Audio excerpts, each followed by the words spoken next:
Okay, I wanted to tell you today about a tradition, um, a Catholic custom, I should say. It's a pious custom regarding St. Joseph. Let me read to you something about St. Joseph first. And this is regarding his intercession. And then I will tell you the custom, and you might want to do it. As foster father of Jesus and spouse of the Virgin Mother, St. Joseph enjoys a unique splendor and a power of intercession far above that of every other saint, except Our Lady. Except for the Blessed Virgin, who can plead with Jesus more effectually than St. Joseph, meaning who can do it, right, more than her. For if Jesus was obedient to him, now this is St. Joseph, during his earthly life, will he not now delight to hearken with a special readiness to St. Joseph's pleadings on behalf of those who have recourse to him? Inexpressibly great, therefore, is St. Joseph's power of intercession in heaven. Inexpressibly great is also his love for us, his charges here on earth. For this reason, let us place boundless confidence in him in all the affairs of life. Jesus, Mary, and Joseph, I give thee my heart and my soul. Jesus, Mary, and Joseph, assist me in my last agony. Jesus, Mary, and Joseph, may I breathe forth my soul in peace with thee. So, I just wanted to say that. So anyway, let me give you the custom. So that's a nice quote expressing the fact that St. Joseph is an amazing intercessor, like the Blessed Mother. Above all, any saint, above the saints, except for the Blessed Mother. So he's right there with Christ, right? So it's good to go to him. Now this is called a Catholic custom, and it's from a prayer book dedicated to St. Joseph, just to St. Joseph. And it says, "It is a pious custom often followed by Catholics to attach to an image of St. Joseph a note with one's petition written on it. The note serves as a continual petition to St. Joseph, much like a candle lighted before a sacred image. It also makes concrete and thus strengthens our confidence in St. Joseph. And confidence obtains all. And that's faith. We have to have faith in St. Joseph.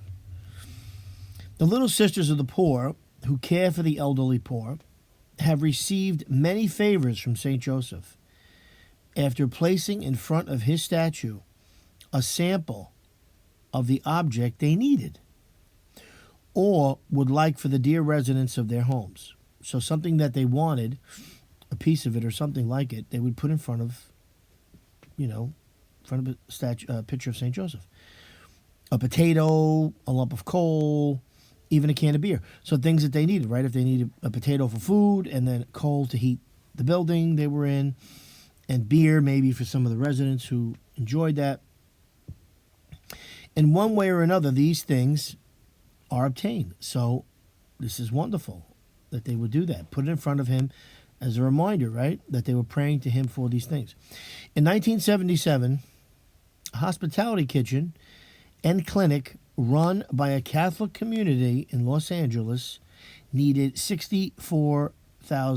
Now, back in 1977, that was a lot of money, right? Today, with inflation, it's really not a lot. But you have to think, that's a lot. Probably in our money, I don't know, maybe double or triple that. So they needed it to purchase the building they were renting. And Los Angeles is expensive. After receiving an eviction notice, they set out to raise the money. At this time, Mother Teresa of Calcutta happened to visit. She told the community to petition St. Joseph and to write out their petition and tie it to a statue of St. Joseph. Feeling a little strange about this, the community members nevertheless got the pastor's permission and tied a note to the finger of the statue of St. Joseph at a local parish. And then they prayed, of course, talking to St. Joseph. Within 2 weeks, they had received $55,000. With the largest gift, $5,000, coming from someone in Alaska whom they did not even know. The realtor, who of course sold them the building because they got the money, they only needed a little bit more and they had it, I would imagine. The realtor said, "This is the craziest deal I ever heard of." And this was in 1977, and it says, "See our Sunday Visitor." Maybe that's a book or something. August 21st, 1977. So, St. Joseph is a very powerful intercessor. I know that I have prayed for him, for myself. I prayed to him for myself, and prayed to him for people that needed work, and they got the jobs. I know when I kept asking him, help this person get a job. Because he's very good with that. But St. Joseph is good with anything. There's nothing you can say, well, St. Joseph just helps with this. That's not true.